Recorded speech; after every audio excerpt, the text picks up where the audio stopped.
I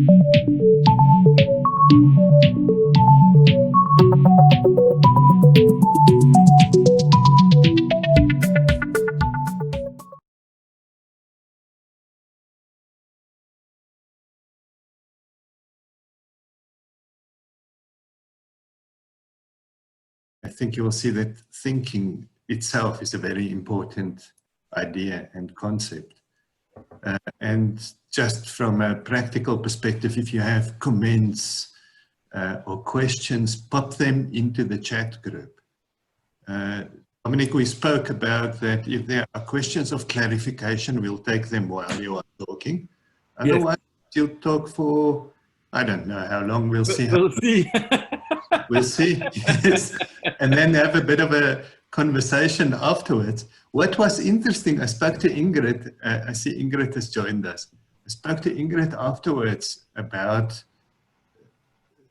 our previous conversation. And what was really interesting for me was this development of two streams of conversation. It's one conversation, but there was the chat group and it had its own, well, it had its own flow. That matched what happened in the conversation, the verbal, the talk conversation, but also had its own logic. And that was very interesting for me, is this possibility of two conversations at the same time that are touching each other, but not necessarily always mingle. So I'd love to encourage that kind of conversation once again. It was actually emergent. Yes. And I'm truly grateful for everyone in that conversation who resolved some of the questions. You know, dealing with questions of what is a work and what does it mean that a work sets up a world, and what are the 4 types of entities or beings, and all of those kinds of questions. So I want to encourage you to again use the chat group while Dominik is going through the chat. Dominik, when we connected last week, you mentioned the essay on the letter on humanism, which meant that I went and I looked for it and I found it. And I got somewhere in it. Form. Yeah, I'm going to look for it because I want it in book form. And you mentioned the start of that essay, which is very interesting. It starts with the words, "We are still far from pondering the essence of action decisively enough." And then Heidegger speaks of have come to regard action as only from the perspective of what it effects, of its utility. And I think you make the link to the Cartesian moment out of which they had come. Heidegger himself also links it further back to Socrates and Plato, and the distinction, you know, language as techne or technique that is for this purpose of doing or praxis and making poesis.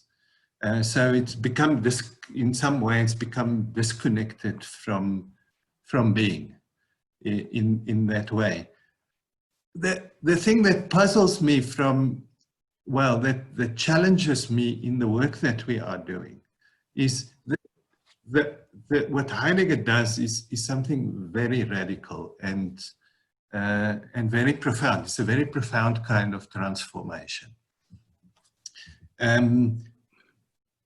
And the transformation is to take us to reconsider this Cartesian subject-object split that we are always, to some sense, engaged in, and of course that gets reflected in our ethics, in the way that we make up our ethics as some objective thing that needs to be done. It also reflects in the leadership development work that we do. It's got great relevance for that. The way that we often tend to talk about leadership development, and I think sometimes the challenge that we face is that the thinking is this subject-object thinking.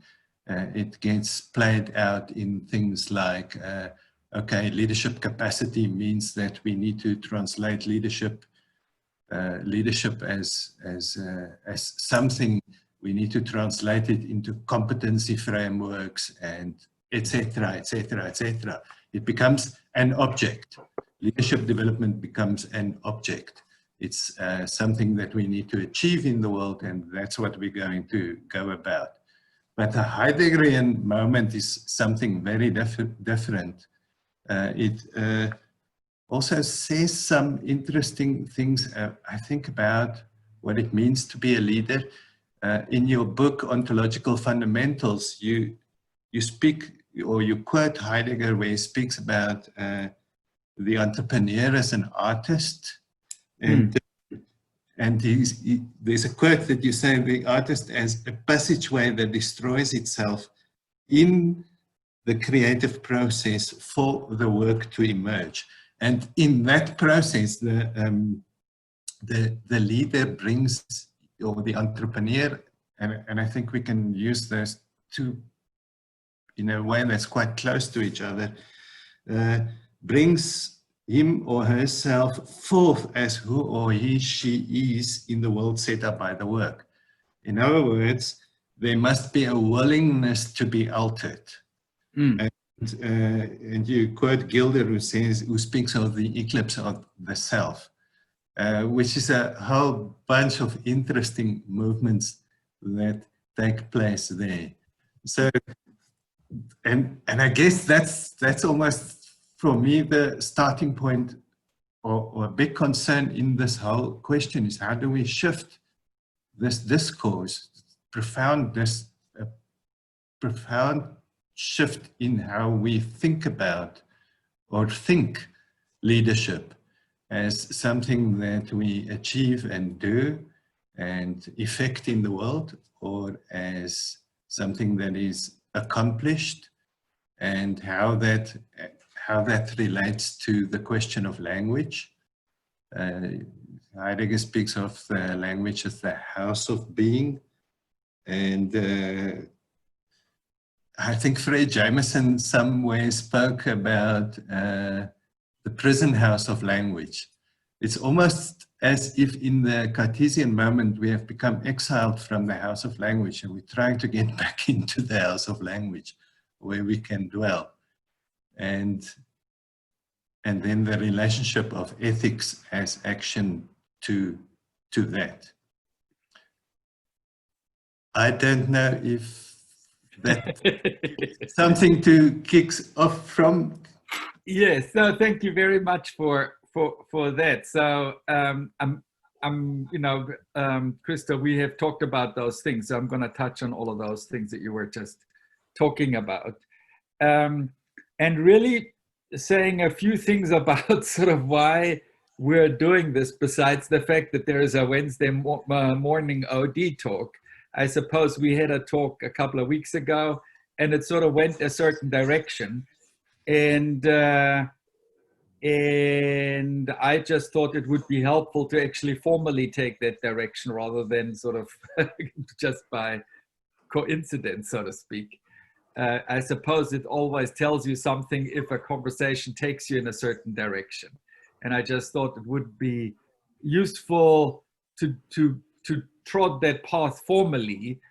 Also, it's really helpful for me in what I'm doing right now, because I'm working on this paper, which really I'm summarizing in this talk. And I always find that when I start talking about something, teaching something, I get an entirely different grasp of what I'm doing. And so I'm having clearly my own objectives here in being part of that talk. I think that, you know, Krista, one of the things that is sort of interesting about the subject-object conversation is that you can, I have this experience all the time when I give a lecture, when I, you know, lead a workshop or this kind of thing. It it's not something I deliver and that leaves me in untouched.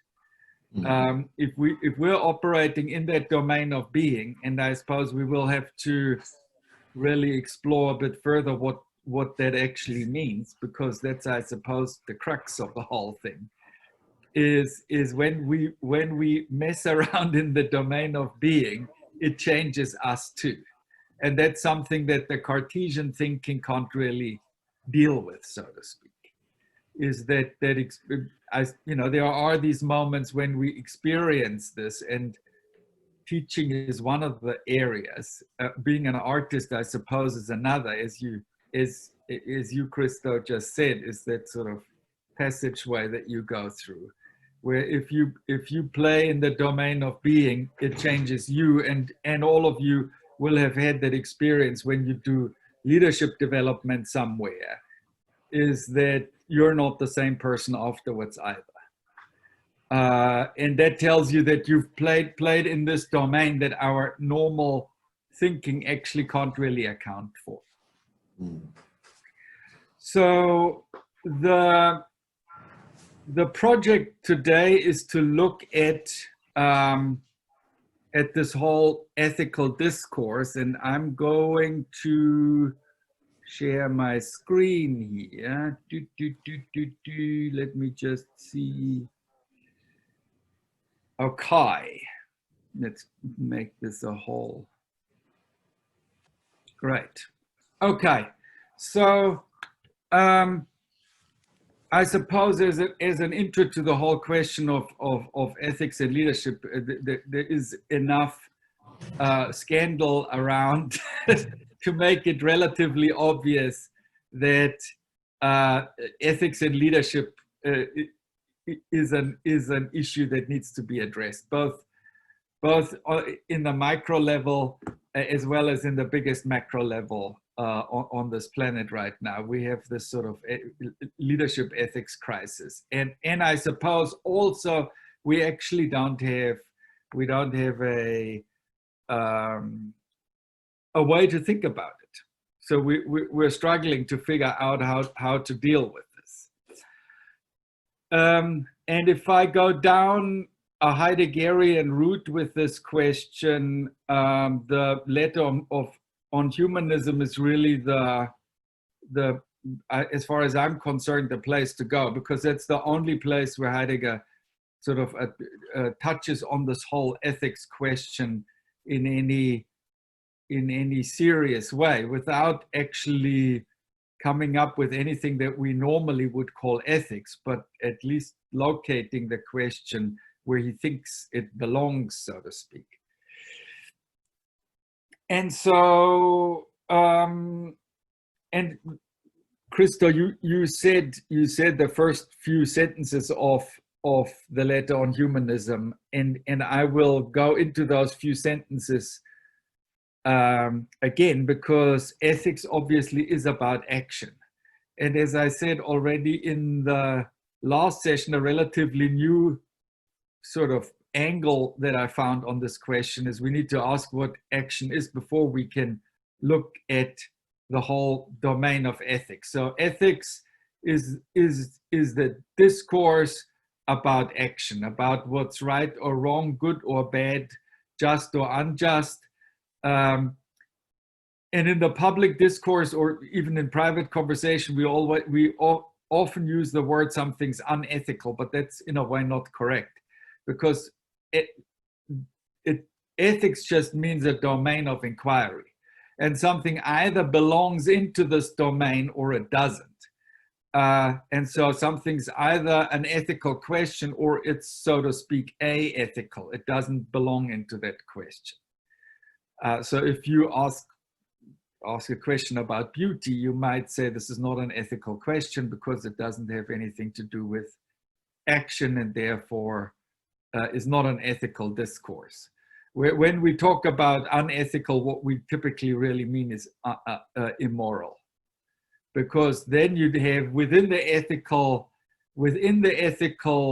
discourse, you create an idea of what allows us to say something's right or wrong, good or bad, just or unjust. And within those standards, you can then say, well, this is actually wrong, bad, or unjust, and therefore immoral. So the one key thing that we're starting with is what is actually action, because that tells us what this discourse actually should be. And I suppose clearly leadership is a form of action, and therefore we need to look at what is action in general and what is leadership as an action in particular. So that at least we know what is the domain of inquiry. How did we have an idea of what is that inquiry actually about?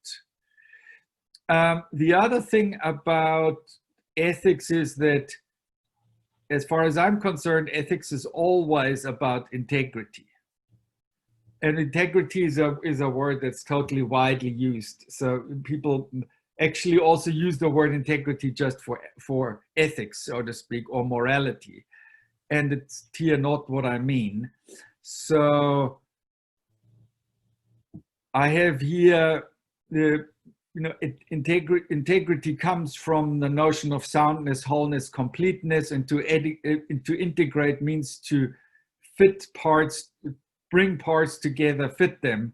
And I suppose in an ethical discourse, what we have is, on the one side, certain standards of morality, so to speak, or whatever the standards is against which we judge a certain action, and then we have the action. And the two either fit together, speak the same language, or don't. And so integrity just means, do those two things fit together? We also use the word integrity. We also use the word integrity when we talk about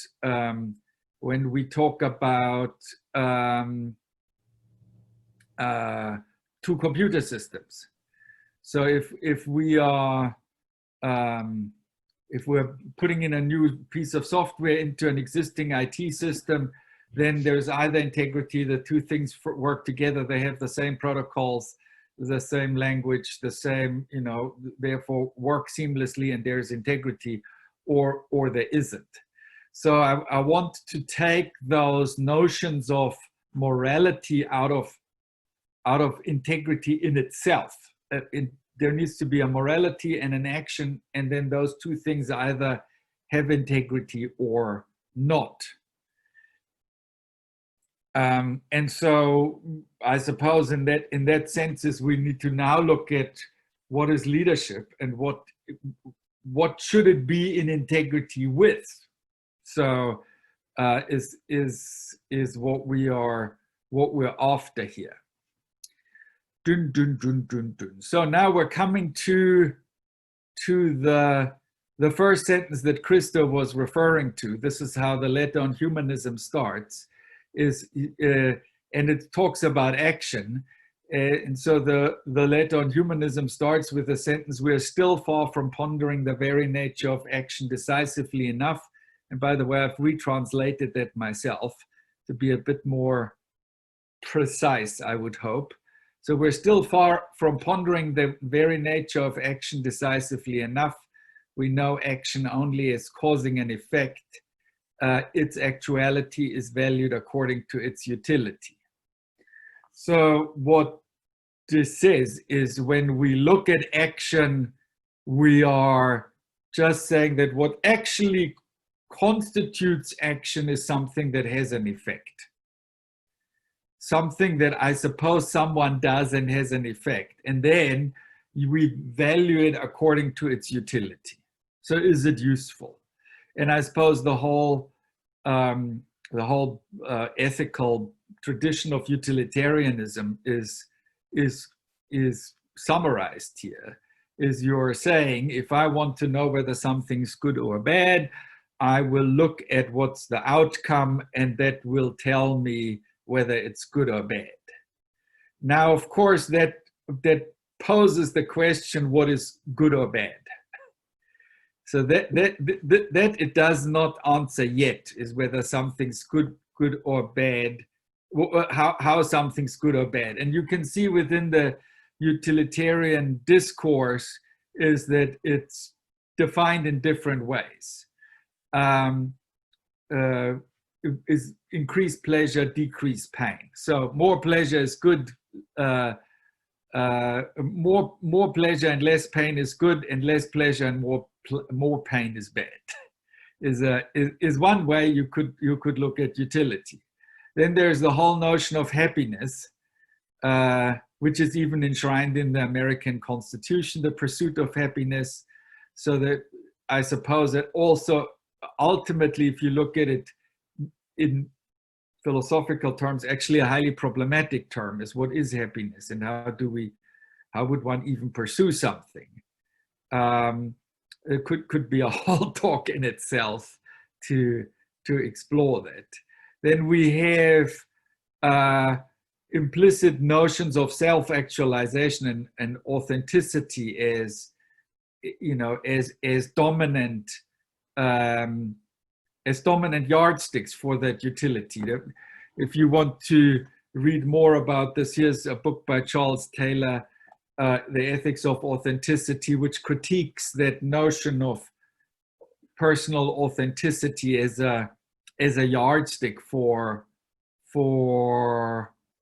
utility in the first instance, and how that, whether that can be a standard against which we measure ourselves that actually makes sense. If we go further into a little bit more of a Heideggerian space, is with his whole notion of technology, Gestell, and framing, setting, what I called embankment in my book. Then you're having a utility that is measured along the effectiveness, the use of energy, and instrumental terms, achieving achieving certain things. And then there, in the way that Heidegger puts it, is it's about use of energy for the most part. How do we channel energy into ever greater effectiveness? I think that we have actually moved on from there. I suspect that the way Heidegger saw that was mostly from an academic perspective. And if you wandered up and down the halls of a university, you see lots of scientists, and they tend to live more in that space. If you're going out into the corporate world and then in increasingly corporatized society, we are seeing that actually it's about maximization of shareholder value in monetary terms. And I suppose in my book I have tried to already cover that by using the word embankment with its kinship to banking, and that you can bank upon something and bank something, and to look at all of that in purely monetary terms, which is actually interesting because it takes something that is quite physical. This notion of technology is still a relatively physical thing. Money, of course, is pure interpretation, but pretends to be physical in a way by putting numbers to everything, which is an appropriate way to talk about physical objects, but not hermeneutic issues. Interesting is, if you look at this whole domain of, or this whole ethical tradition of utilitarianism, the key project then becomes to create mechanisms of reward and punishment that align utility of one player with another. So how do we create laws and a penal system in society that makes the behavior of that aligns the behavior of individuals with what is considered useful for society? And I suppose if we look at that in corporate terms, we have the principal agent theory is developed by people like Michael Jensen, who basically say management's reward and punishment need to be completely aligned with the interest of the shareholder to make sure that they they act in the interest of the shareholder. Is a logical outcome of this way of understanding action and the whole utilitarian tradition. So, I mean, I suppose it links closely also with that whole notion of the Heideggerian notion of technology, that everything becomes a means towards an end, a tool equipment. Any questions so far? So that's, I suppose, a summary of where are we actually right now. Dominik, there was one question from Ingrid. Yes. Cryptic, Ingrid. Utility versus intent. I was wondering, yeah. Yes, go ahead, Ingrid. Hi. Thanks, Dominik. How are you doing? Good, how are you? Good, thanks. My question was, we seem to have just gone down the utilitarian track without speaking about the other possibilities, because that's a very consequentialist idea. And I was immediately when you started speaking about the effects, I was thinking, what about virtue ethics, and what about the question of intent? Yeah. Why are we going straight into utilitarianism? Good question, and I don't really have a clever answer for you on that one. I suppose I think that if you look at how ethics is organized, it's utilitarian. I think that those ideas of virtue and intent are dominant questions in the field of ethics as we sort of think about it, teach it, etc.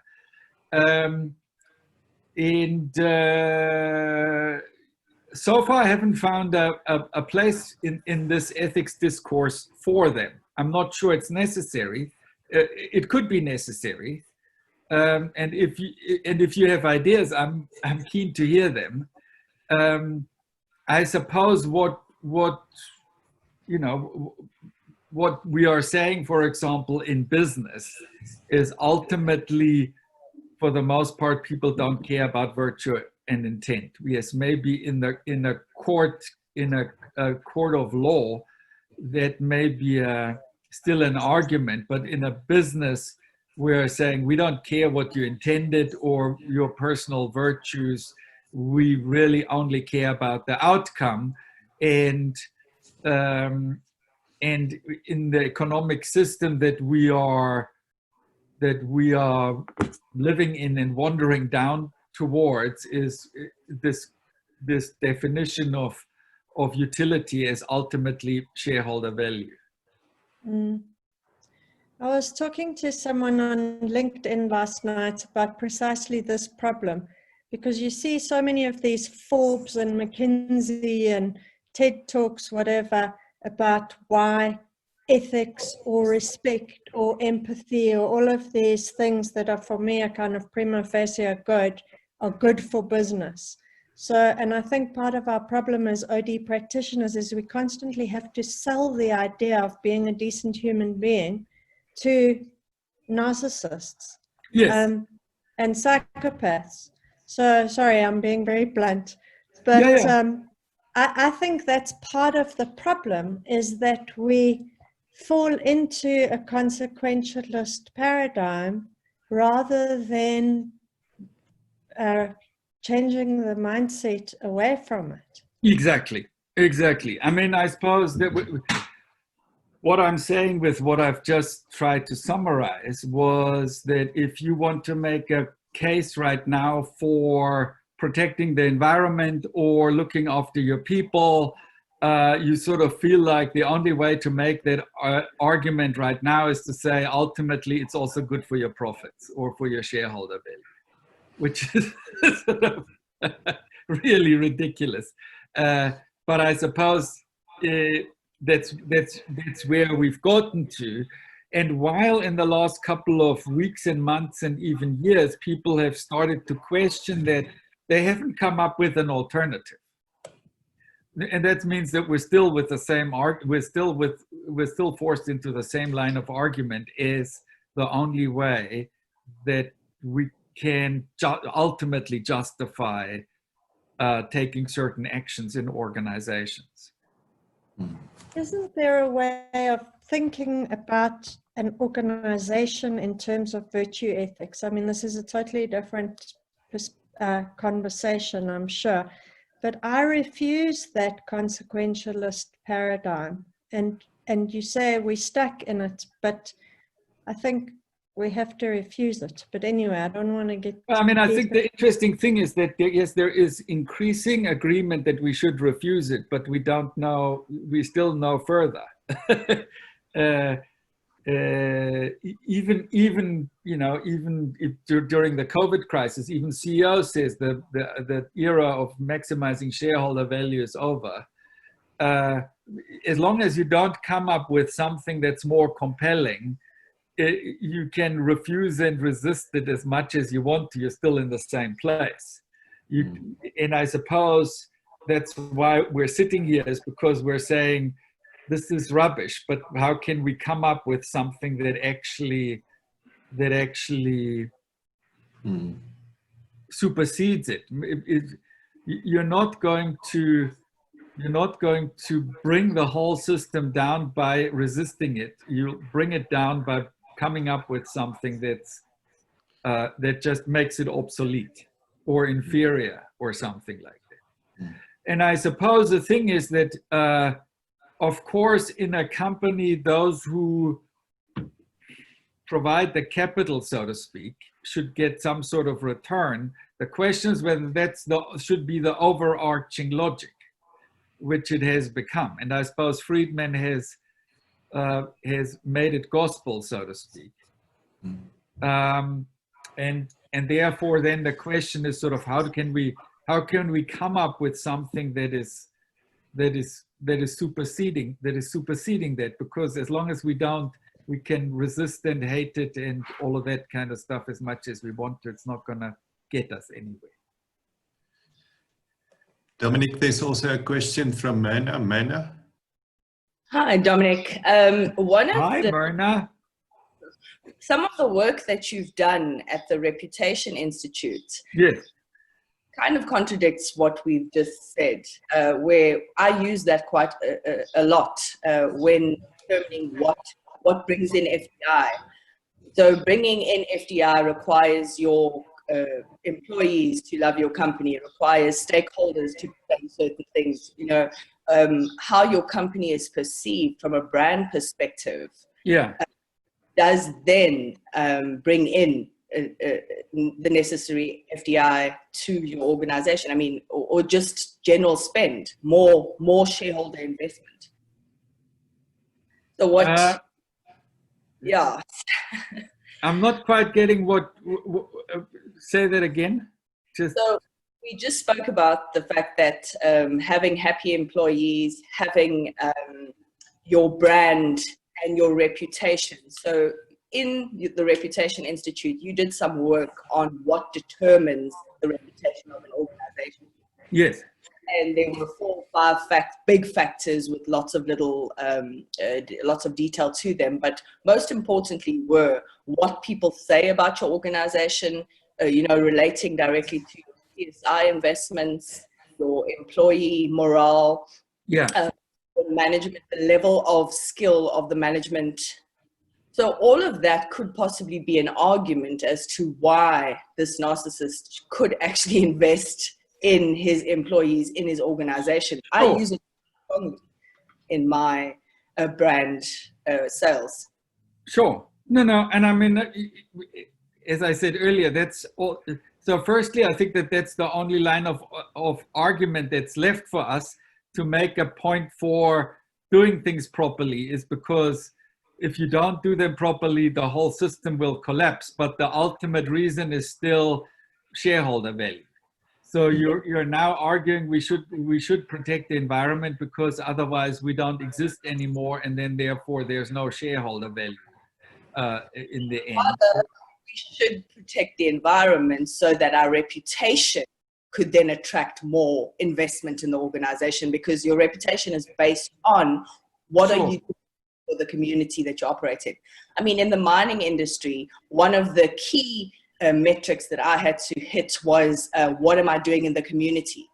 Yes. And in some instances, tenders are actually 5 to 10% of the tender needs to be a spend on the community. You need to show me. You know, yes. So stakeholders can't argue as much because that's become quite a significant metric. You know, not even to bring up BE and all of this employment equity and all of this hullabaloo.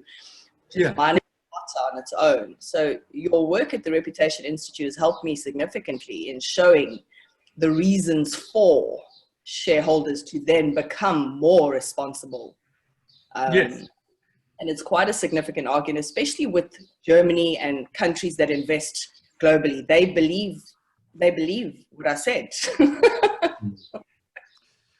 Yeah, I mean, of course, and that's, I suppose, why I did that work, besides the fact that I needed a bit of income to send the kids to school, is to say, well, if you want companies to behave, you need to make the argument, ultimately, you need to behave in a whatever moral way, because otherwise you lose your license to operate and then there's no shareholder value, basically. All I'm saying is that it's noteworthy that the argument always comes still back to shareholder value. 100%. I suppose those are the questions, in a way, to argue along the lines of ethics, along the line of reputation, is a sign of resignation. Dominik, for me, what strikes me also, what comes up in the chat is in this discourse, and the discourse of consequentialism, yeah, or utility, the extent to which we are trapped in, again, maybe the Cartesian way of view of the world, and in which we, because justification is required, we need to justify. Because effect is required, we need to justify effect. yeah. So I'm really curious about what is the Heideggerian sort of in the prison. Yeah. So so the question is, you know, are we understanding action really properly in that way? And then are we understanding leadership action properly in that way? And what's the yardstick against we should test it? So that's the starting point for this kind of ethical discourse, is in a way almost a pre-ethical discourse, because we are defining what actually belongs into the field or not, rather than just operating in the field itself. And so now what we do here is go a few sentences further in the letter on humanism. So we got to the first two lines here. We are still far from pondering the very nature of action decisively enough. We know action only as causing an effect. Its actuality is valued according to its utility. So that's what we've said so far. Now Heidegger goes on and says, but the very nature of action is accomplishment. To accomplish means to unfold something into the fullness of its very nature, to lead it into this fullness. Producere. Accomplishable is therefore really only that which already is, but what is above all is being. So this is like, within a few sentences, an enormous distance traveled. So what does Heidegger presumably want to say? Firstly, he says that this understanding in utility is impoverished, is not really the full thing that happens. There is actually something much sort of bigger that happens in action, which Heidegger calls accomplishment. and he gives us an initial definition. Accomplishment means to unfold something into the fullness of its very nature, to lead it forth into this fullness. And then he uses the Latin word producere, which I suppose we know in English from produce, but it really means bringing forth something. And then he goes to explain that further, accomplishable is therefore really only that which already is, but what is above all is being. So to lead something forth into the fullness of its very nature, that's a sort of a metaphysical statement, is to say something like, if I deal with you, I deal with you as a human being. I suppose I'm dealing in the domain of being here rather than in the domain of cause and effect. What in my action I'm doing is I'm bringing forth anything in, and I suppose Heidegger goes all the way to being. So I sort of enact being. That's really what happens. So rather than me producing a certain result, I play in the domain of being rather than in the domain of utility. And I suppose this is particularly helpful when we think about leadership, because I suppose what we're doing when we're leading is really to play in the domain of being. And we need to explore this further. So let's go further.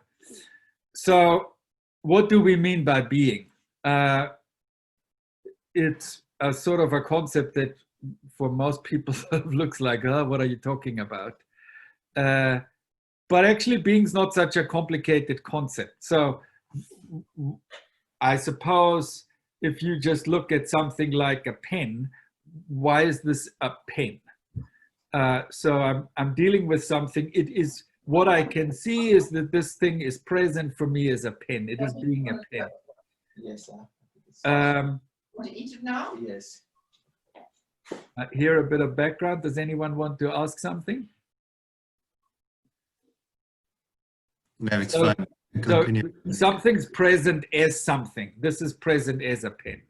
Now, also, this pen is a pen in a time continuum. It opens up certain things that I can do with it. It's being present as a pen. I've used it in the past as a pen, therefore I know I can use it in future to, like here, right now, take notes. Things are a certain way. So we can talk about the being of a particular entity, and here it's a pen, and we can ask ourselves, so what makes this a pen? And of course, this is not necessarily a pen in every context. If I would have given this to a Neanderthal, they would not have seen it as a pen, because for them the possibility of writing didn't exist, and they would have sort of not really known what to do with this. For us, it's obvious that this is a pen, and incidentally, it's not just for me, it's for all of us that this is a pen, which shows that this being story is not just an individual thing, it's how we live together. And I suppose we know that if we live in different worlds where things mean different things, it gets mighty complicated to work together.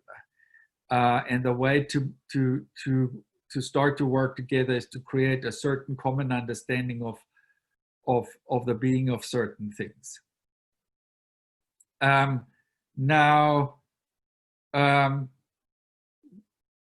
I suppose one of the key things, so that's the whole question around which Heidegger's thinking revolves around, how are things?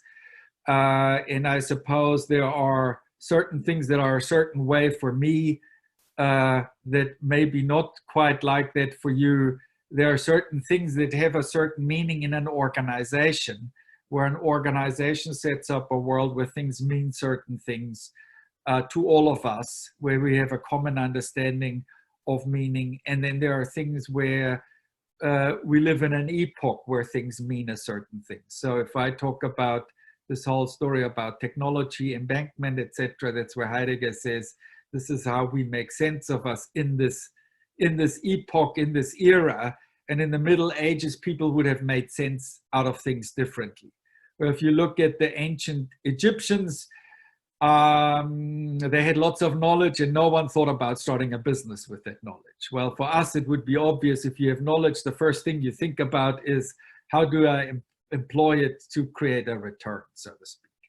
If I have a new invention, I'm sort of immediately thinking about, where's the business opportunity here? How can I create a business that is worth something with what I've just discovered? And that's the way things are for us, a certain stage in the history of being. And I suppose, as I said, going further than what Heidegger thought a couple of decades ago, where he didn't think of them so much in commercial terms as we would now. And going then further down, Heidegger basically says, these are fundamental interpretations that we live by, and those interpretations give rise to this presence, to how things are. And therefore, Heidegger's really deep interest in language is, what is language? How does language operate? How is language, as he says, the house of being? How does that work? And I suppose that's something that we will have to work out in more detail, is how does this work? How does language work here, in that it gives rise to how things are? So mostly in our utilitarian way of thinking, we don't think of language in those terms at all, because we think of language as, what do I need to say to produce a certain result? And that's our sort of main concern about language.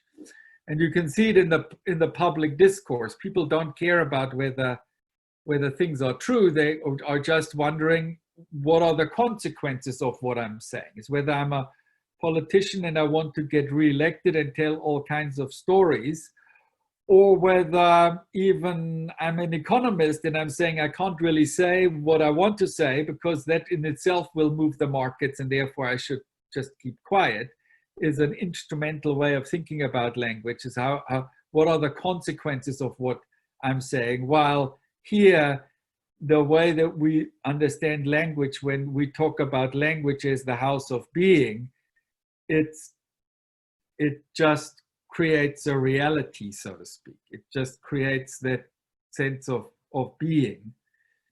And it's in this domain, though, that we are playing in as leaders. So if what we're doing as leaders is play in that domain of being, or what actually Heidegger then makes more concrete as talking about the truth of being, because the big insight then is that this is not something static that must be a certain way, that things can be different, so to speak, can be interpreted different, can be, can become something else through those fundamental interpretations. And I suppose if you look at the whole notion of shareholder value, that's clearly an interpretation, and a very fundamental one, from which all kinds of things emerge. I mean, I had that experience when the Berlin Wall came down, and I was living in Munich at the time, and I took a car to Prague, and I drove around Prague, and I saw all these buildings where I thought you could put pubs there and shops and all of that kind of stuff. Why is no one doing that? Of course, that was my technological way of looking at these things, and I could clearly see that people there weren't thinking that way. That was not something that how they looked at a building. They were not looking at it in terms of a commercial opportunity. That was just not something that would have come to mind.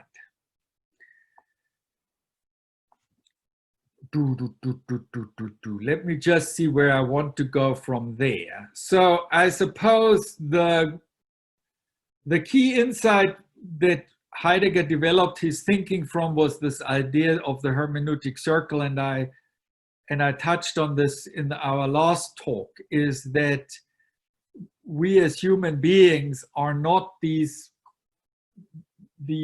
things that are in here as the Cartesian way of thinking would have us, where I'm somewhere in here and Descartes even places us in a certain place in our body where we sort of really are, and I'm peeping out trying to make sense out of things.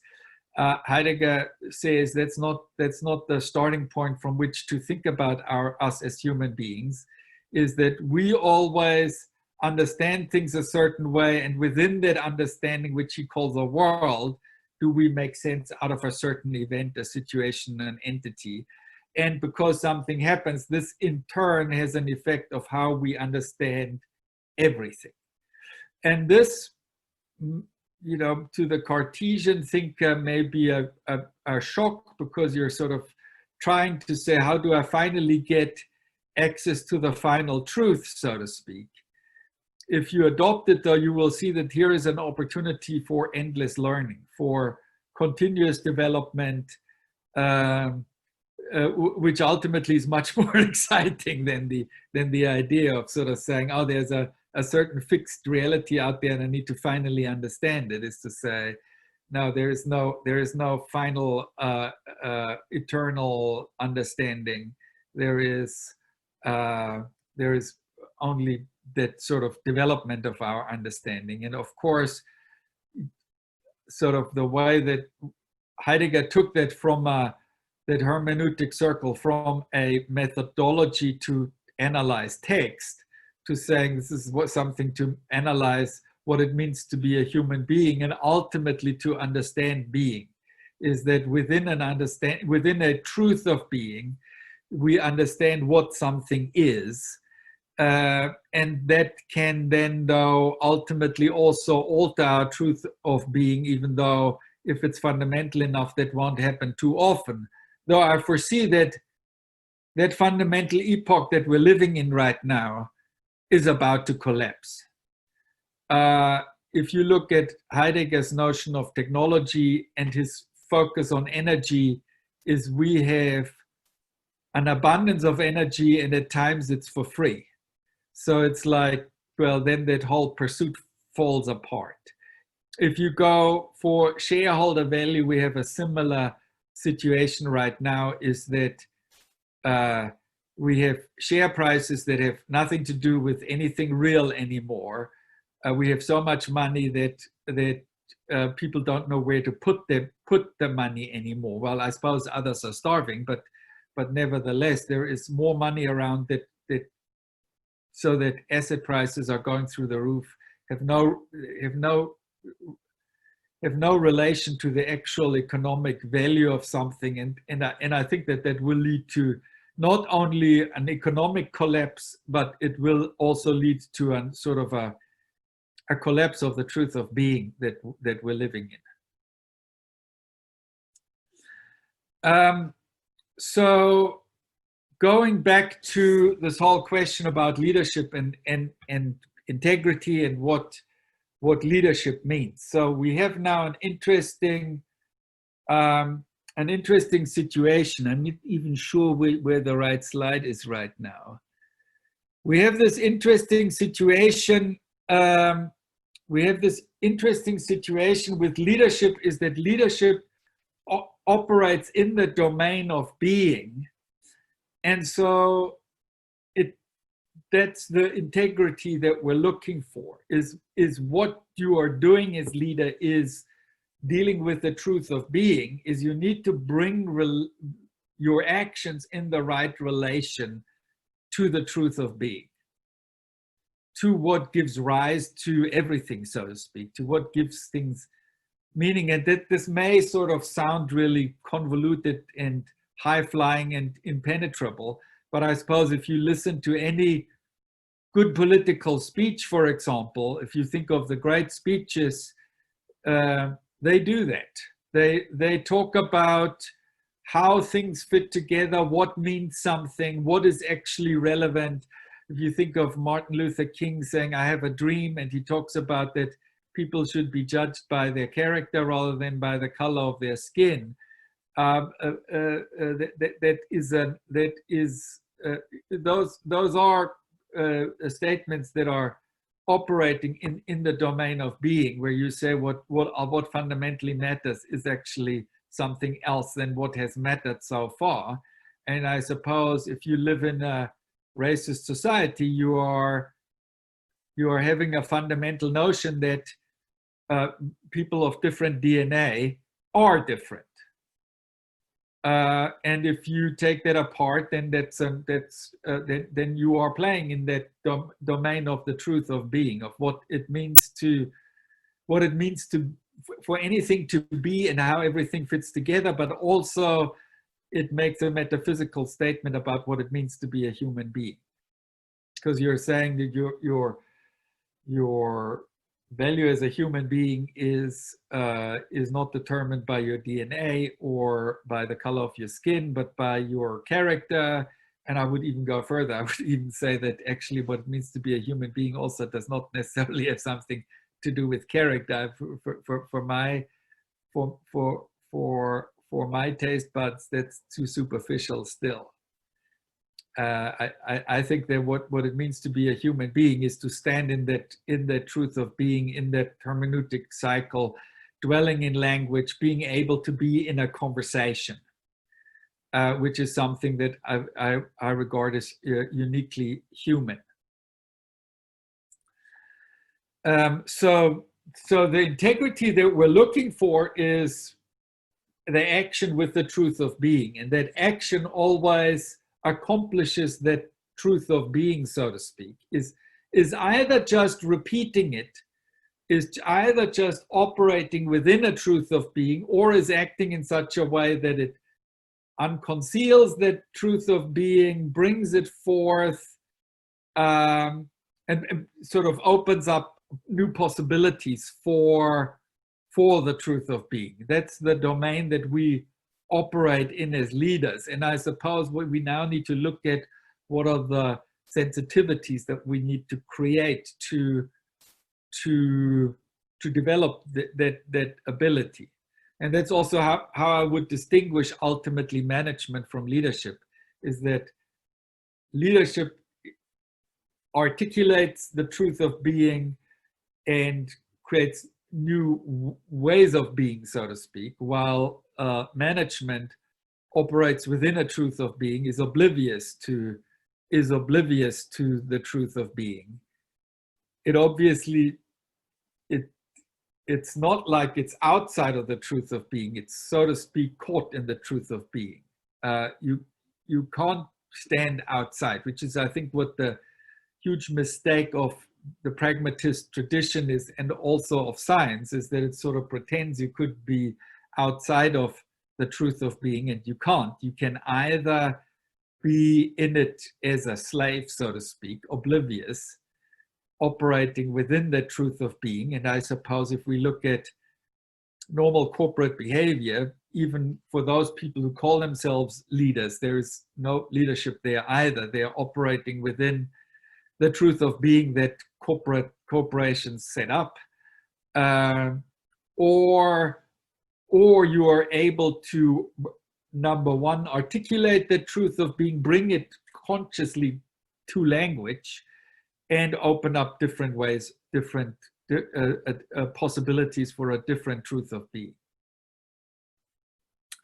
Okay, any questions so far? By the way, the slide has nothing to do with what I'm saying. It's just there.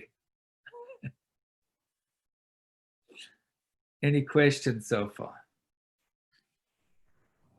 No hands raised. No hands raised. Yeah.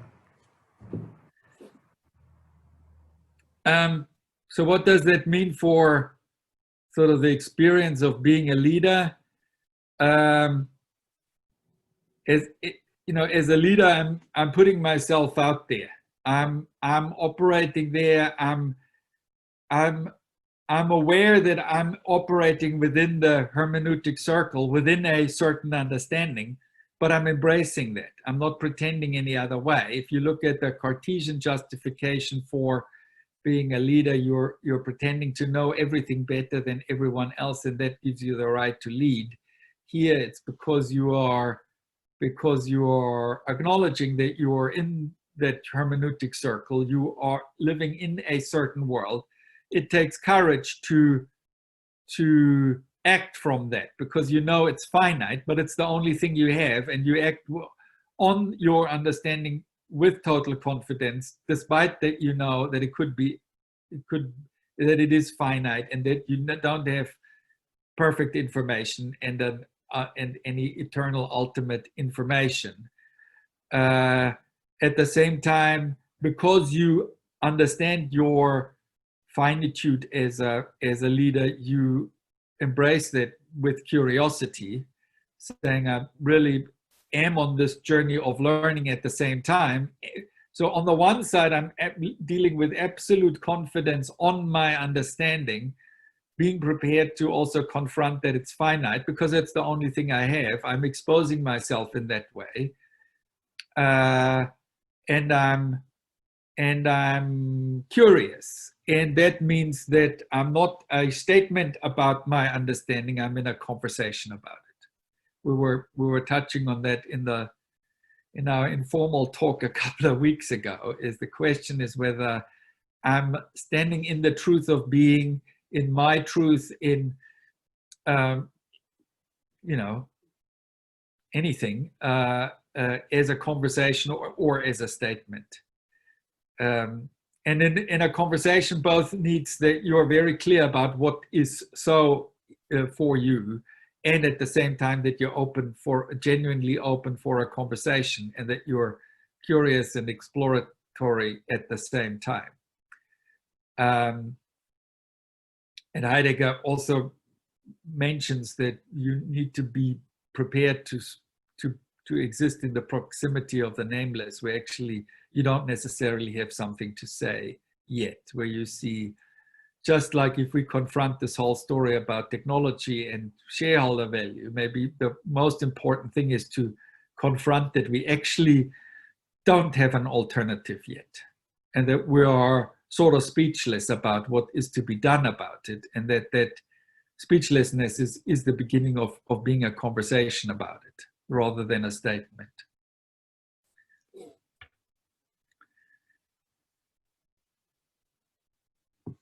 So, any questions, thoughts? Some thoughts in the comments from Craig, making speaking about courage that's required at this crossroads where we have to choose. I take it truthful, joyous being, you say, Craig, and on the other hand, this utilitarian outcome. Yeah. I mean, I think that the utilitarian outcome is still relevant. The question for me with the utilitarian outcome is whether that's the core objective or a condition for what I'm doing.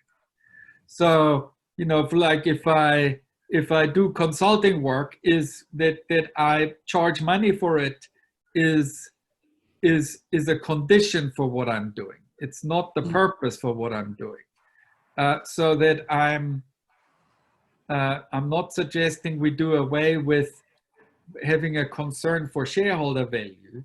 I'm just saying that's not the purpose of a company. It's a condition for being successful, but not the core. So if I'm successful and the business goes bankrupt, well, that I haven't met the condition, and the whole thing goes down the drain. And there are many other conditions that are there. It's sort of curious that we made one condition the central reason. And so the truthful, joyous being, as Craig puts it in the comment, may be a way to summarize what it's about, but then there's still the condition of looking after your financial situation, the family well-being, and those kinds of things that are just conditions for what I'm doing, where I'm saying, yes, that's not the purpose of my life, but obviously these things need to be met for the whole thing to work. It's just like I can't do anything where I can't feed myself because I'll starve. And so I need to do things in such a way that I can at the same time feed myself. Dominik, and then there's a question from Ingrid. Ingrid, it seems to be a question about what it means to live in the truth of being. And you mention, or you ask, whether it's about consciously living within the hermeneutic circle. And then the point of, knowing that you are participating. In other words, not just blindly participating or unconsciously participating or being swept along. Yeah, I mean, I think certainly a way of inquiring into that is to look at moments where this is actually happening. So as to contemplate on moments of leadership, is to really look at what happens there. Is how did my understanding of something change? And how profound is that understanding? I mean, how profound is that change? Where do these moments happen? You know, moments in the history of a company. Where was their leadership? Where did I experience leadership? Where someone acted in such a way that my understanding changed of how we do things, said something, which here sort of blur because we speak with our action. And that then, I suppose, goes into how do we deal with this sort of more practically? So I'm trying to come up with something more practical now. And the first one is I'm saying that we need to enact a different understanding of language. So we're saying actions speak louder than words, and what in our utilitarian way of thinking we make that mean is that words don't mean something, actions mean something. But it's interesting that actions do mean something and that actions actually speak. So we usually think that it means that words are meaningless and actions is what matters, and to discount language and words, and we're not realizing that what this actually says is sort of precisely what Heidegger says at the beginning of the letter on humanisms, is that actions actually in all cases speak. They speak to ourselves. If I do something even by myself, I speak to myself with what I'm doing. If I act with others, I speak with my actions. I enact an understanding of being, either an inherited one or an expanded one, so to speak. So we need to start with acting in a way that we acknowledge that our actions speak, and acting in a way that validates what we say, so that the spoken language gets its rightful place. Because if we start from a utilitarian understanding where actions are themselves the meaningful thing, then we need to act in such a way that actually language matters. And I suppose the sort of the preparatory propedeutic thing is to give your word and honor it, keep it. I mean, sometimes you can't keep it, and therefore I'm distinguishing between keeping your word and being true to my word, because that I give my word to do something does not mean that even if I make my best efforts that I succeed in keeping it, but I can act according to the word that I gave. And if I don't succeed in keeping what I said I would do, at least I can honor my word and come back to you and say, I'm telling the truth about what happened. I firstly acted absolutely in accordance with what I said I would do. And I'm also telling the truth about how successful it was. And if there is a shortcoming, I'll make up for it, so to speak. We can do a whole conversation about keeping your word, being true to your word. But I suppose the important thing is that we need to act in such a way that it validates what we're saying. Otherwise, we lose our, it's a way to establish our relation to language, which is what we have as leaders to operate in. Now, a lot of people argue you need to keep your word because not keeping your word is not effective. And then you're back to a utilitarian way of arguing about why you should keep your word. And of course, it's not wrong. If you and I work together and I give you my word and I don't keep it, it obviously, from a utilitarian point of view, it's not optimal. But I suppose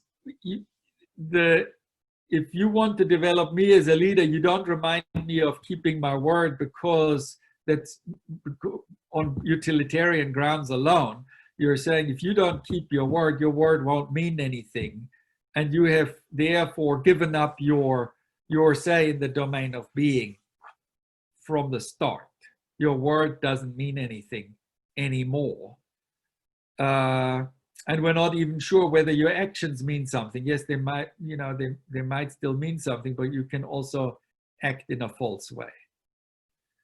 And so to honor your word is, I suppose, the sort of the entry ticket, so to speak, into that game. Is a useful discipline for people who want to gain access to this whole leadership business, is to see how do I stray true to language? How do I enact an understanding of language that then gives me a right to have a say as a leader, so to speak? And of course, that also I think complies with a very basic understanding of integrity in general. Is that if you give your word and you don't keep it, it's usually the sort of very simple definition of no integrity. Except that for the most part, then it's argued that that's not, it leads to suboptimal outcomes from a utilitarian point of view. And I'm not arguing against it. Of course it does that. And of course that is correct to say that. It's just more important from a leadership perspective to notice that not only are you not producing certain results, you're also closing the door to your ability to have a say in the domain of leadership.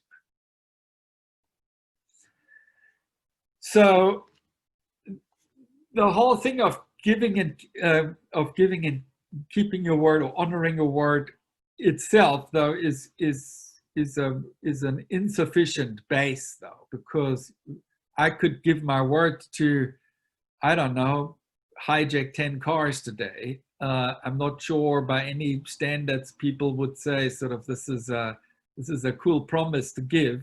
And if I then say, well, I kept it, isn't that marvelous? I have now, there's certainly more to be said about that. So I suppose we now need to look at action further. And that gets us back to those four entities, which is the metaphysical piece, is to understand if I deal with various entities, I need to understand what their nature is so that I can bring them forth as themselves, so to speak. And I'm making suggestions here.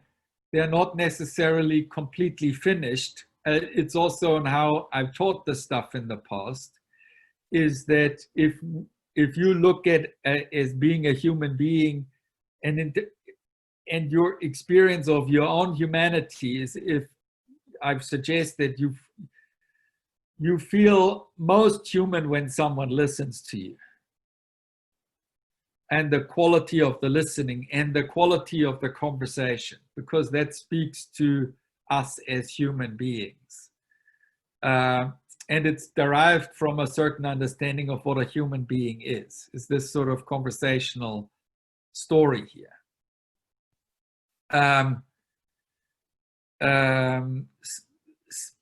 With physical objects, we don't have those sort of moral issues because they don't live in a world, they don't feel anything. They're all of those concerns that are mentioned even under a purely utilitarian perspectives don't lead you to any ethical issues there. If you look at self-actualization, authenticity, happiness, pleasure or pain, none of those apply in the domain of physical objects.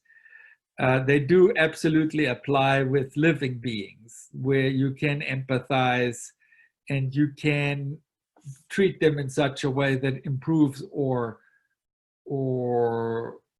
diminishes their health, so to speak. And then we have works where the integrity comes from setting them up in such a way that, number one, they set up the same world in all aspects, so you're not totally confused.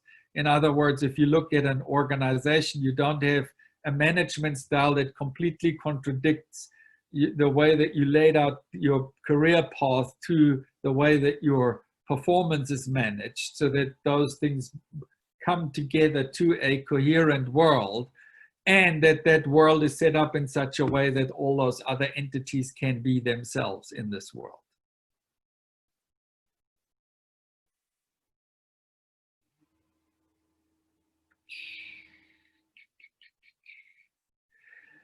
And I suppose if we break that down to a little bit more of a strategic conversation, I think that to the degree that companies actually follow this, there is huge opportunity for all kinds of marvelous things there. As I suppose a company like Apple, for example, is succeeding precisely because it brings an aesthetic dimension into something where no one else is as good as bringing that aesthetic dimensions into it, which speaks to people as humans. I think that a company like Amazon ultimately has a limited future because it's purely utilitarian, and it has no ethical or aesthetic grounds on which it trades. It does not speak to us in who we are as human beings. It's obviously very useful, and I'm buying all kinds of things from them. But you can also see that there is increasing calls for actually treating them as a utility and saying, well, this is just a logistics company. There is nothing that warrants them having this kind of power, and they should actually be nationalized, because there is none of that innate way of speaking to us as human beings about what they're doing that justifies their existence in the way that they're run right now. And I suppose that's where true sort of a whole different quality of value and contribution becomes available if we go into how does what we're doing speak to humans, set up worlds. Is I think the way that strategy can be done in a much more profound and logically then also more sustainable way. Okay, and then I think the other conversation that I want to open up before we open that conversation up to just broad discussion is the conversation about our sphere of influence. Is how far does the world, the contribution, the purpose that we're following radiate out, so to speak. Of course, it's easy, and this is something that I've drawn from scenario thinking, but said in scenario thinking there is actually certainly in the way that it was originally conceived, an omission of the idea of the sphere of influence, where an organization is affected by and has an effect on a broader sphere than just the entities that it deals with directly. And from a strategic point of view, I think that it's a really important conversation to have, is how far do we think the effect of what we're doing reaches, and what affects us there, so that it's not the big wide world where we're saying we can't change the global economy or something that's outside of our sphere of influence, that it impacts us, but we are not able as an organization to have, and as leaders, to have an effect there. Is I think an important ongoing conversation in that ethical space, because not only from a utilitarian point of view do we cause things in this sphere of influence, also in a way of setting up a truth of being, does the organization sort of radiate further. And I think it's an important part of the conversation is to explore how that actually happens, how far it goes. And I've intentionally put it as an inquiry here in the title, because it's not something that I think is ever settled, but an important ongoing conversation. Okay, so this is as far as I think I'm going to go today. It's 9:30. It's 10:30 where you are. Questions, thoughts, discussions.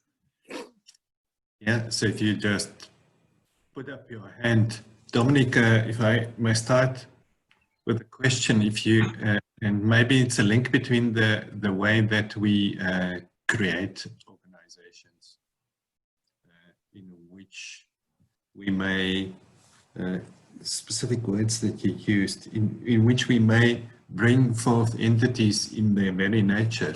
Yeah. And then we have physical objects, but if we link it back to this slide, the sphere of influence, then physical objects are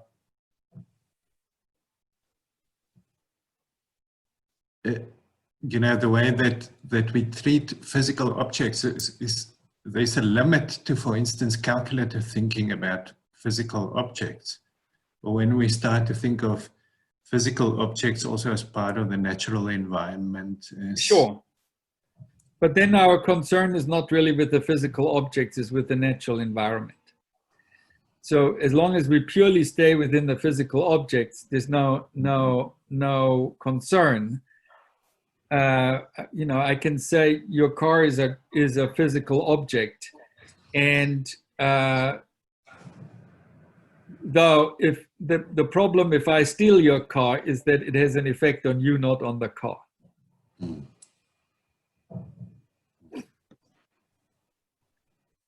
And therefore my concern still remains with you rather than with the car.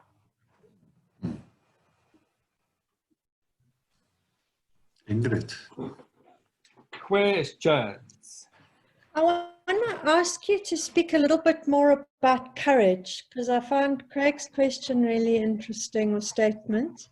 And then what was in the back of my mind is, so what is the difference between authenticity, as, I know how Taylor critiques it. Yeah. Can you talk a bit about your understanding of courage? Yeah, so I think it's like when you give a lecture, you're sort of standing, while you have your clothes on, you're still standing naked in front of everyone, because everyone sees you, and they see all your strengths and limitations, and you expose yourself in that way. And I suppose, so to stand out into exposing the way that you are in the world, and therefore your world and your understanding of being, is a courageous step. I suppose most people don't want to do that. You're exposing yourself, but ultimately you're much safer out there if you play in that space than if you don't. It's just that it takes a step of courage to make that state change, to step out there. you are, I think, even on a even more fundamental level, exposing yourself to yourself is maybe even more frightening.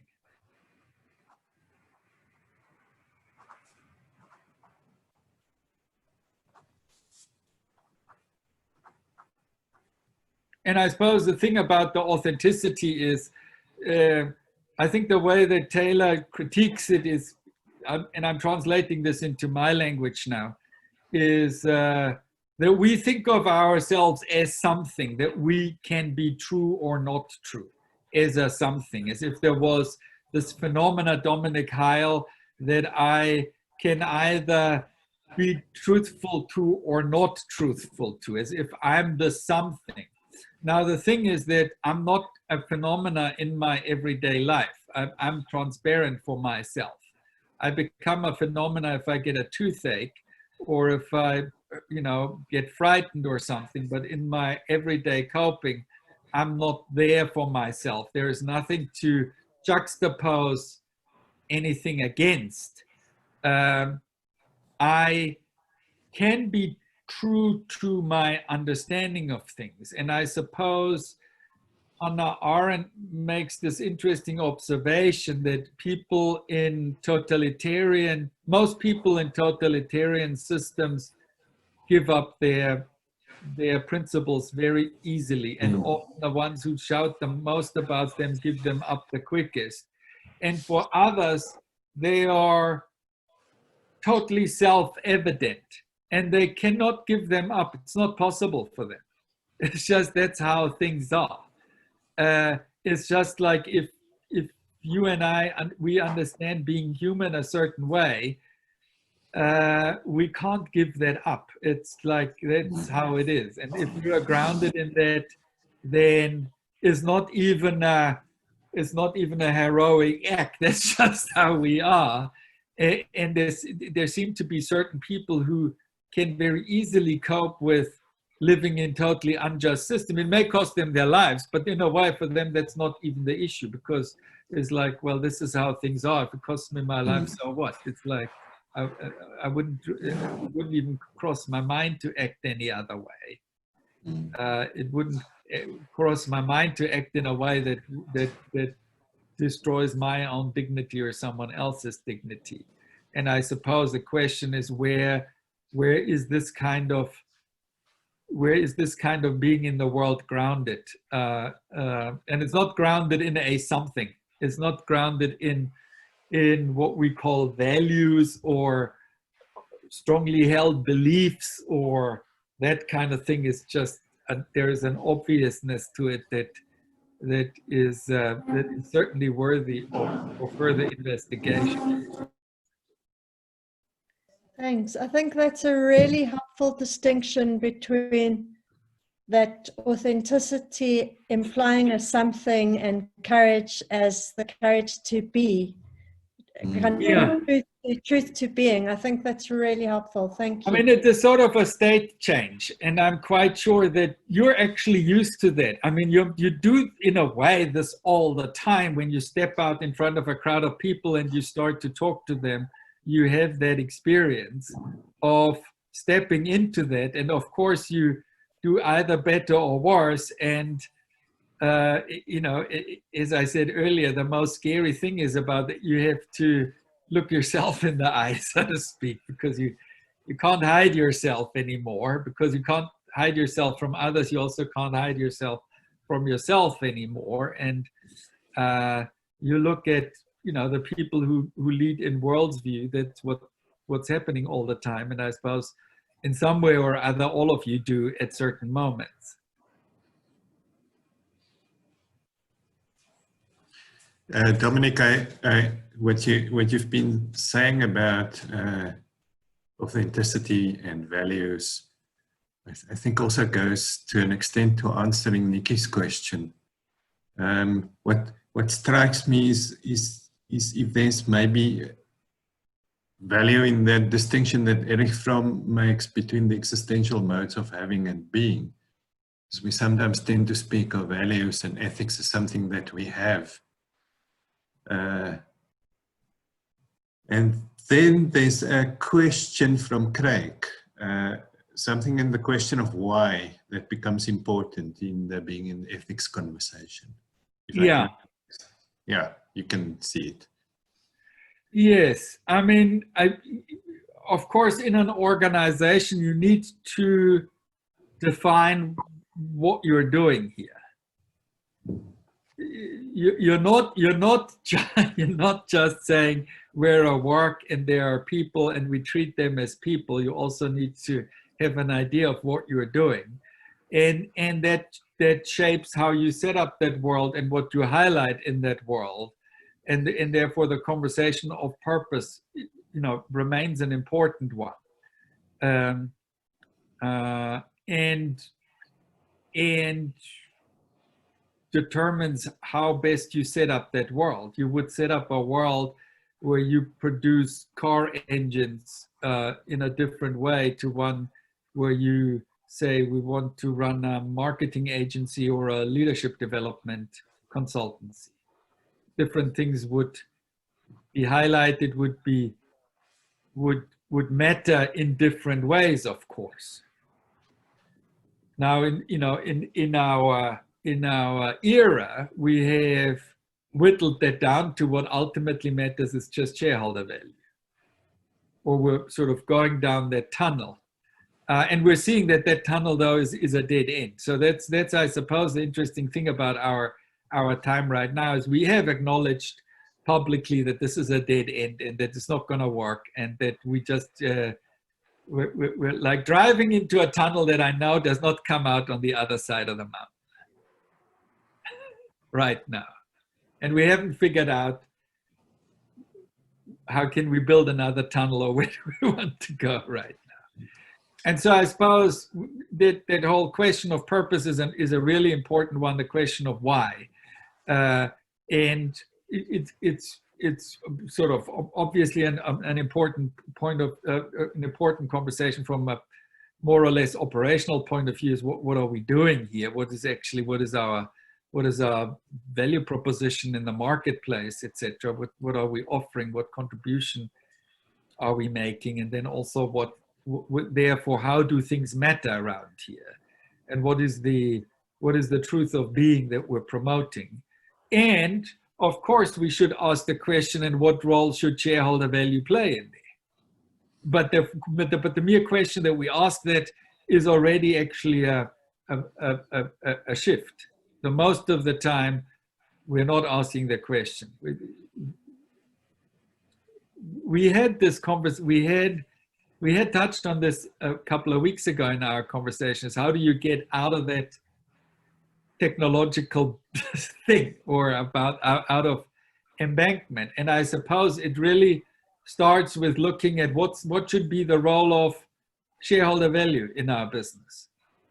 What in a way similar to what do I need to do to look after my family properly, rather than saying my whole life is just after creating wherewithal for the families to say, well, yeah, no, obviously that's my responsibility and I need to meet that, and with what I do that needs to be covered, but I also should have an idea of what is it that satisfies that, rather than this endless absolute thing. And I suppose the same thing is with shareholder value, is what should that be, rather than it's never good enough and we always need to get more, and that's really what it's about. To say what are we about, what is the why, and how then do other things fit in.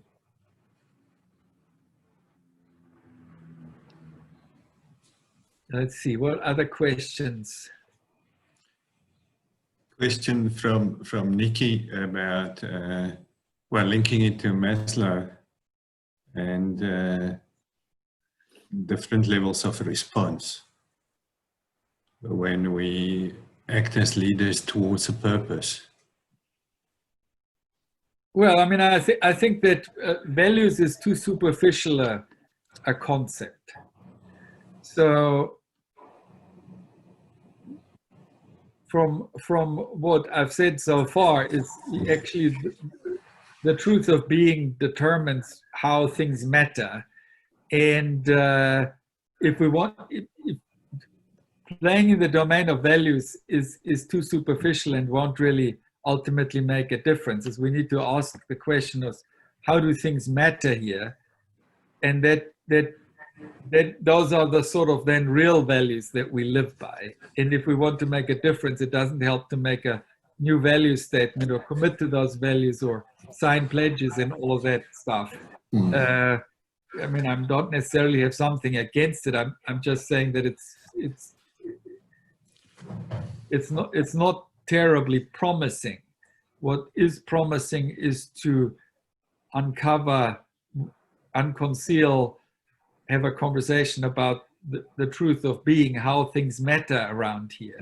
And if they start to matter differently, you will see that the action changes, and therefore, of course, huge ethical implications out of that, because action changes. It's interesting to see how in some cases organizations approach the definition of values in a very instrumental way. This is our purpose, this is what we're going to achieve. Let's see what values would support that. Yeah.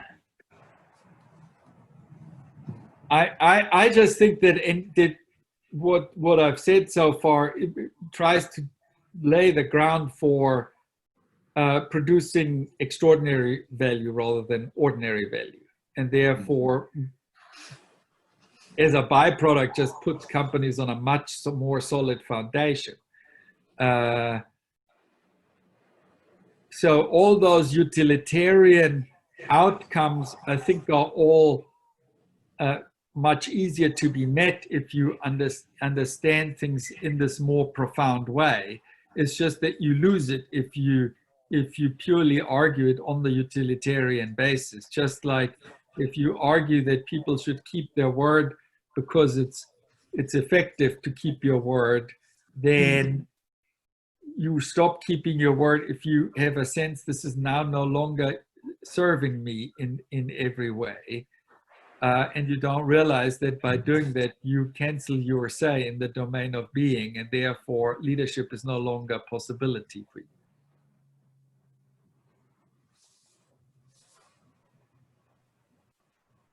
Craig, there's a comment from you. Do you want to perhaps just briefly speak into that? Yes.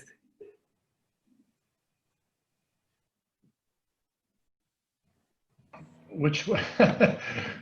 This last one. Choose the one that you want us to talk about. Well, I was just reminded, well, look, firstly, Dominik, you know, spending this time with you and everybody else on the call is, for me at the moment, a bit like coming to an oasis in a desert. So thank you all.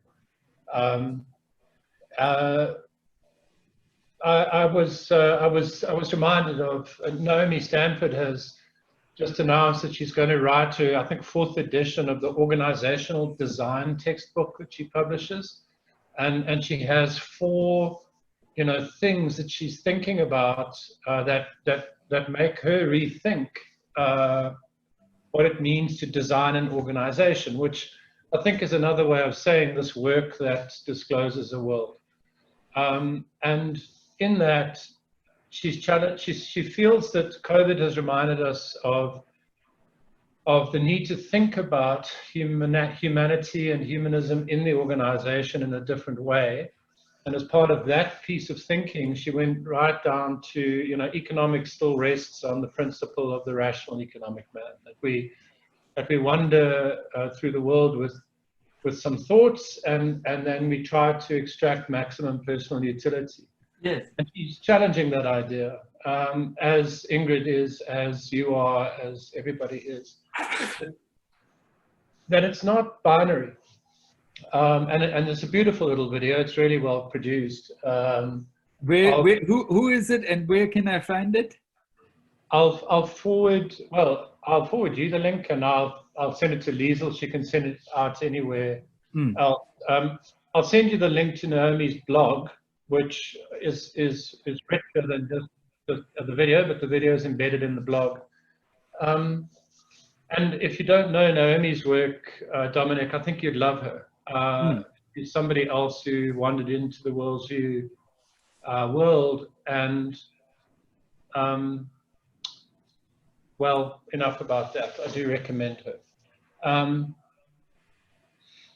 But we're not binary. I'm not even sure that narcissists are entirely narcissistic, or all organizations are led by narcissists, or, you know, that there is an argument that we're richer than that. But my big takeaway is just this reminder that we are involved in works that disclose a world, and just to be conscious, to think through the ethical and moral issues around that. So yeah, sorry, it's not so much a question as just for me a summation of with big thanks. I'm wrestling with some difficult stuff at the moment, and just while we were talking, I'm editing things that we're going to take into other meetings and other discussions. And right at the heart of it is this question of purpose. You know, what am I doing? What are we doing? Why are we doing it? And yes, it doesn't always work out. There are always these intended and unintended consequences. But the Hermeneutic Circle, at least in the Heideggerian sense, says I don't have to just, you know, agonize and intellectualize about it. I will take another action, and that action will prompt another loop, and so we go on. Yeah. I mean, I suppose, you know, that's one of the learnings of my life is when I was 20, I thought I should figure out what my life is about, and then I can just live it. And I never arrived there. And as you say, sort of, you do one thing and you actually discover the next thing, and the journey of continuous discovery turns out to be way more exciting than if someone would have told you, well, know exactly what life is about at the age of 21, and you would have done that blindly from then onwards.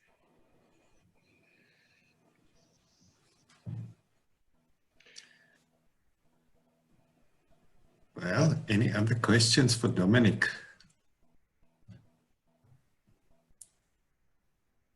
There's a lot to process, Dominik. Dominik, if I had a question, this is what it would be. What's the big question that's still troubling you? What is the big question that's troubling me? Well, so what I've just talked about was what has really been troubling me lately. So I'm inviting you into what's troubling me, and it's not really finished yet. I'm trying to put this now into an essay, so to speak, or a paper or something. And so that's, I suppose in this is, if you look at what I've said so far, is the one thing that is troubling me is how can we give more guidance to deal with the truth of being?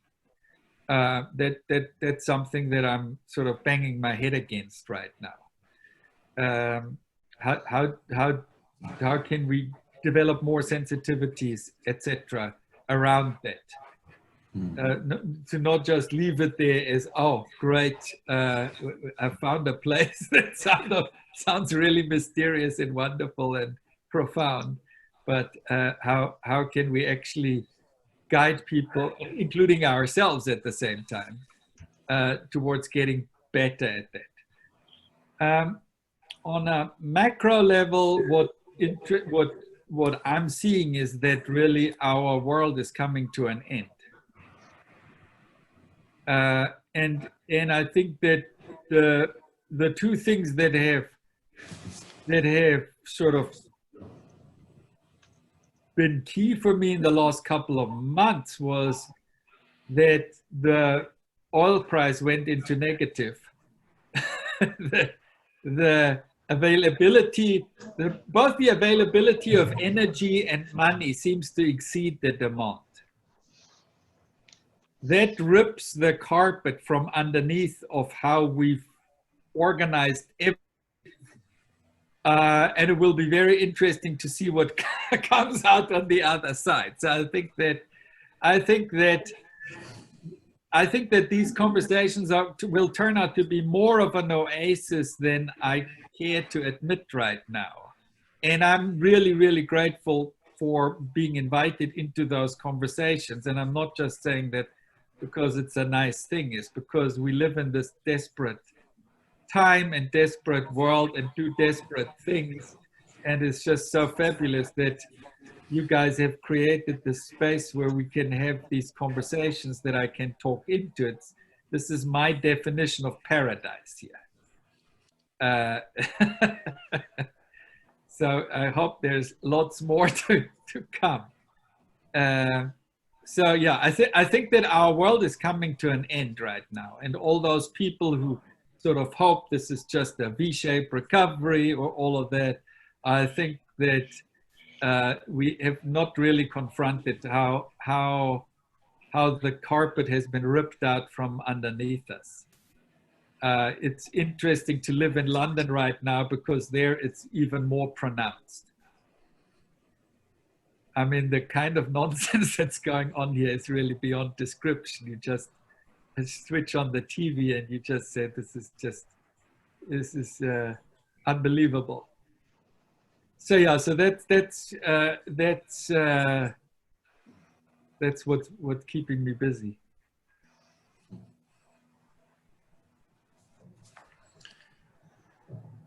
Well, if anyone else had a question, what could it possibly be? Craig, I'm grateful for you reminding for that particular structure.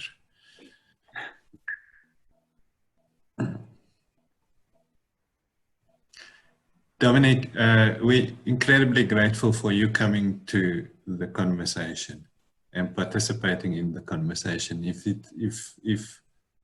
the possibility of ethical action is in conversation, then we're just really happy that we can have conversations with people who can have conversations about the possibility of having conversations. I agree. And we will most certainly continue the conversation. We've spoken about the possibility of a small, more of a seminar type of environment where, or a work group type of environment where, as practitioners, we can further go into these questions. You said that you also want to ask questions. In that, and we will definitely now go forward and set that up. And we will be very happy if you join us in that space. Yes, please. As an oasis for us who work in this in this really big changing world where we are utterly uncertain. It's sometimes possible to pretend that we have certainty, but it's very fleeting. And our efforts to make sense is an ongoing task. It's not something that we can do one day and then it lasts us for a year or 5 years or 10 years or whatever. So we'll be doing that. Then for all the participants, the OD Talk conversation is also an ongoing conversation. We have every week, for those of you who haven't joined before, every week, something interesting, something that opens the conversation. And in some way, we try to ask the questions that will